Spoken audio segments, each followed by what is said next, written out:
There is no sense of emotional resiliency if we have not grown up in a family that made us feel safe. In order to develop emotional resiliency as an adult, what is emotional resiliency? We Let's talk about what it's not. It's not thin skin. It's not overreactivity. It is not questioning our worth every day.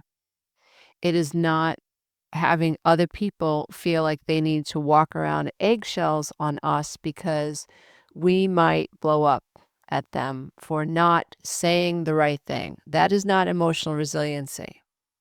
Emotional resiliency is not fearing what other people think about you all day long.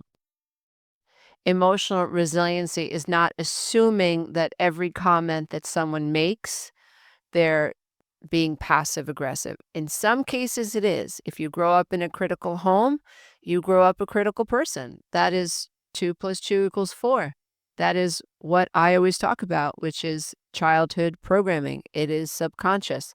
It becomes the language pattern and the inner narrative of your superego, none of which is your fault. There is a science to healing. I call it the science of self-healing. There is a way out of this, but not unless you understand it. Not unless you recognize that shame is going to happen inside of you. It's going to screw up everything if you do not have a secure attachment. Now, here's the thing. It's not your fault that mommy did not allow you to securely attach, or that daddy prevented this healthy attachment, or that you were placed in foster care, or that you were adopted. Not your fault that mommy had depression or that mommy had mother wounds. None of this is your fault. To securely attach, you needed a parent who could make you feel seen. Not just, hey, there's Johnny and he's growing like a weed. Don't you think, Uncle Joe? Johnny's growing like a weed. Like, okay, they see me physically, but do they see me emotionally? Do they see my emotions? Do they see my feelings? Do they see the sadness that's in my eyes? Do they see the hole in my heart? Do they see that I like to do ballet, that I'm pretending I'm a ballerina, and I need someone to help fan the flames of this beautiful dream and imagination that I'm having? Can they see that I love finger painting, that maybe I'm a future artist or sculptor?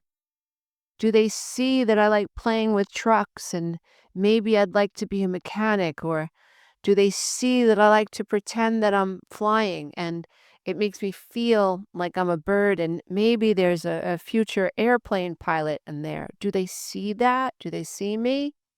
So for you to grow up with a secure attachment, you needed to have someone in your life consistently, not on Monday and then they're drunk on Wednesday and you don't exist.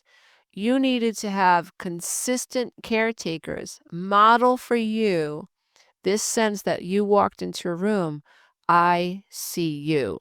Not just your freckles and not just the zit that's on your nose. Don't you love that when you grow up in a really dysfunctional home? Mom has nothing else to say to you but to point out the blob on your t-shirt. You going out like that? Or the zit on your forehead? Or what are people going to say if you walk out of the house like this? They're going to think that I raised you to be a slob, right? This is criticism. This is a critical mother. She doesn't say anything to you, not interested in your schoolwork, not interested in the depressive state you're in, not wondering where all your friends are or if you have anything to do on Friday or why you're moping in your room. No, not interested. But walk out here and give me something to pick on and I'm going to pounce on it. That's what a narcissistic mother does. And so if you grew up in that home, you didn't feel seen. To develop a secure attachment, you would have needed to have someone consistently nurture you and soothe you when you were frightened. I didn't have that. I don't know about you, but my parents actually seemed to think that it was right to keep us afraid. Make them afraid, make them afraid. If we were afraid, then we acted like soldiers, and that made them feel powerful and in control because they didn't know how to control their own emotions. And God forbid there were little kids in the house that acted like little kids that made them feel out of control. So, how do we fix that? We just intimidate the children and make them really afraid of our criticism. We'll withhold love. So, you can't have a secure attachment if you weren't soothed as a child. You can't have a secure attachment if you never felt safe. So we need safety. We need to feel soothed. We need to feel nurtured. We need to feel seen. We need to feel like everything's going to be okay because this person values me and they're protecting me. I know that I'm a little person and I can't survive with these people. And that's why when, CPS knocks on the door, children cry at the idea of them being taken from the home because this is all they know. And they would rather stay with someone who neglects them than to venture out and potentially be placed in the home of someone who actually loves them. Although we do know that the foster care system is a haven for predators. Unfortunately, it is. Not saying all foster care parents are predators. I'm not saying that at all. But we have to acknowledge that foster care is where a lot of the tragedies occur in these innocent babies' lives. And this is you, dear one, from my toes. I hope you hear me when I say none of what happened in foster care was your fault. It is not your fault you ended up in foster care. It's not your fault that you ended up in foster care. It's not your fault that you ended up in foster care. It's not because you're broken. It's not because you're unworthy. It's not because you did anything that landed you in foster care. When I coach my clients, this is sort of the stinking thinking that we unearth so that we can resolve it, because so many people who are adopted or put into foster care, when we go through the breakthrough method, we realize that below the veil of consciousness, there is this inner child that's stuck in the basement, in this moldy basement, that really did presume and assumed that there was innately something broken within them, and that's why they ended up in the system. And when we find that pocket of pain, we find all the shame, and we learn to regulate and allow that the energy of shame to filter through our system, and then we're free. We can move on, we can grow, and we can expand from there. But if you didn't feel safe as a child, you cannot develop a secure attachment. So you have an insecure attachment. You have a disorganized attachment. You have an avoidant, like you're an avoidant person. You don't know how to securely attach. So attaching to others or having people attached to you frightens the heck out of you. And when you're insecurely attached, you need to be affirmed often. You need evidence that your honey's still thinking about you. So you might be somebody who sends a text just for the affirmation. You send an email just for the affirmation. You don't realize that you're forcing this person to take care of you, which is unhealthy, which is codependent and maladaptive, although innocent. It's innocent. Codependency is innocence. It's not your fault. These are maladaptive, codependent subconscious belief systems that were created when we were children, and it's all that we could control. So what could we control? We could control our smile. We could control our emotions. We could suppress our emotions. If our parents were having a day, let's say mom married an alcoholic or an aggressive person, and you're the son in the family, you couldn't control mom loving this person or inviting him into your home. You couldn't control how he spoke to your mom, but what could you control? You could control whether or not you were in the room and cause more issues for this dysfunctional couple. So you would hide. You would run away. You would flee. You would isolate. And in that space, you didn't feel seen. You didn't feel soothed. You didn't feel nurtured. You didn't feel loved. You didn't feel protected. The roles actually flipped, and you were protecting mom. You were protecting the adults, which was never your job in the first place. And so we want to acknowledge this. We want to recognize that if I'm insecurely attached, that means that I didn't get what I needed to securely attach. So I'm not going to be emotionally resilient.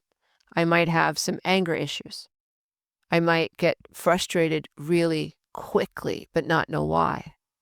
I might have control issues where everything has to be in its place, and my role as needing to be the person that puts everything in its place, the people in my life have to let me be that person and not mock me and not call me names and not make fun of me because I need to have control over my environment. When you have emotional resilience, then you are like this flexible weed that gets pushed around by the wind, but you don't crack. You're not rigid. When you don't have emotional resilience, you're very rigid. So you're on guard all the time. You're hypervigilant all the time. If you have if you don't have emotional resilience, then you're not going to do well in a community of people that don't take each other seriously. Those of us who have an insecure attachment, we are the people who struggle with anxiety because we worry about what people are thinking. We also have a tremendous need to be understood, this lack of emotional resiliency that really makes it's almost a possessed feeling that comes over us where, no, you need to understand me. You need to understand me, because we felt so misunderstood as children, and feeling misunderstood was tied to survival. And so below the veil of consciousness, I told you this was all science. Below the veil of consciousness, our reticular activating system associates being understood by the external tribe with safety. And so below the veil of consciousness, we're seeking this, please understand me, please understand me. The problem is that when we come from toxic homes and we don't work through our issues, then we unfortunately are resonating with people who are similar to the people who raised us, and we end up in families of that have a similar resonance. So we have people that we've attracted that don't really care what we think. We have people who are highly critical of us. And if you're not careful, if you don't work through this, if you don't heal from codependency, if you don't heal from inner child trauma, if you don't heal from the narcissistic abuse of a parent, or even the aloofness of a parent, the alcoholism of a parent, and even the codependency of a parent, because a codependent parent will make their child responsible for their happiness. And a codependent parent who is below the veil will martyr themselves. They will say, well, I do everything for my daughter. I do everything for my kids. I do everything for my spouse. And they will feel like this, whatever it is that they need, will come back to them naturally. So there's this underlying expectation of a codependent parent that the child is going to fulfill their needs. And it comes from a place of emptiness. It comes from a place of insecurity. It comes from about maybe the mind of the 7-year-old within them. Well, if I do this for mom, then mom's going to love me. And no matter what we did, you won the blue ribbons, you got the A+ on that science report, you didn't harass her about dad and the things that he did that you didn't know about. Like, you threw yourself on the sword. You didn't complain. You didn't have needs. You stuffed your emotions. Nothing worked to get your mother's approval. But you keep trying as an adult, codependent, you keep trying to get other people's approval.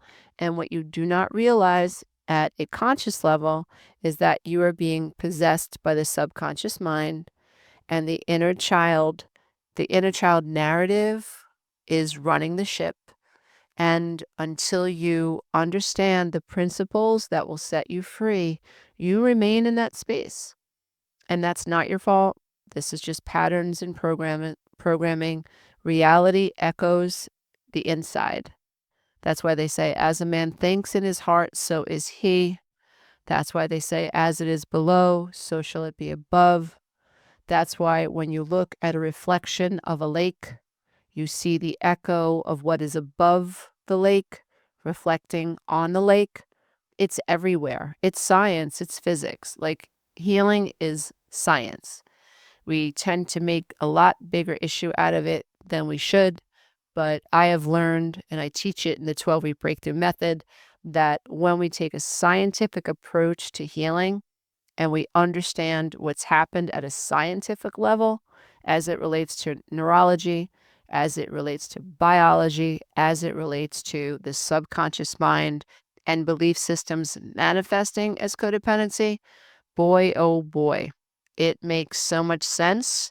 And you can liberate yourself, you can free yourself, and you finally understand what was holding you back. You see, you can't fix a hole in the wall that you don't see. You can't break invisible chains you can't see. And so a big part of the process then is giving your brain as much ammunition and as many tools as we possibly can to help it see what's wrong. Your brain can flip. You can be emotionally insecure. You can have an insecure attachment and literally teach yourself how to be securely attached. You can literally learn from the first part of your life and take everything that you've learned and make the second part of your life the best.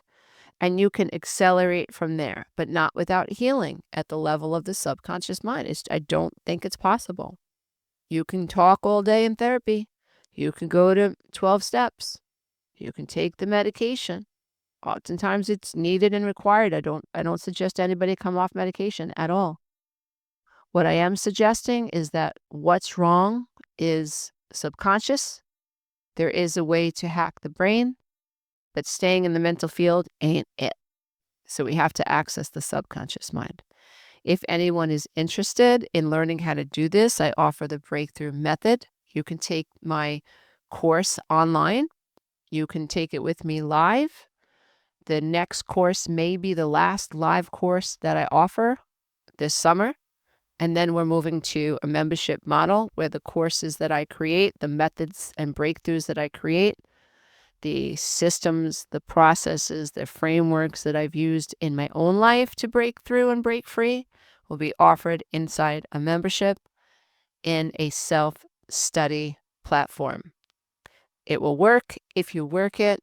It takes time, but I can tell you that the journey is worth it. This is the hero's journey that Joseph Campbell always talked about. This is the spiritual journey that Rumi talks about. This is the Christ consciousness coming into fruition and manifestation. This is you learning to find the road back to the true self. In the beginning, we have to figure out what you're not so that we can help you understand who and what you truly are. So, quick recap.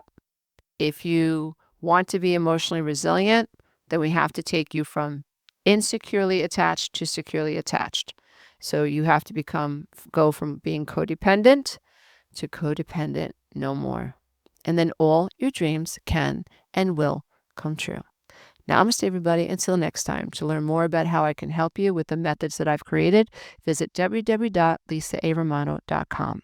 The on-demand self-study 12-week breakthrough method is available at 50% off the live course price. It is yours. You can go access it today by visiting www.lisaaramano.com. Until next time, bye for now. Hey, if you love this content, don't forget to check out the next video, and you can go to my website and take the codependency quiz.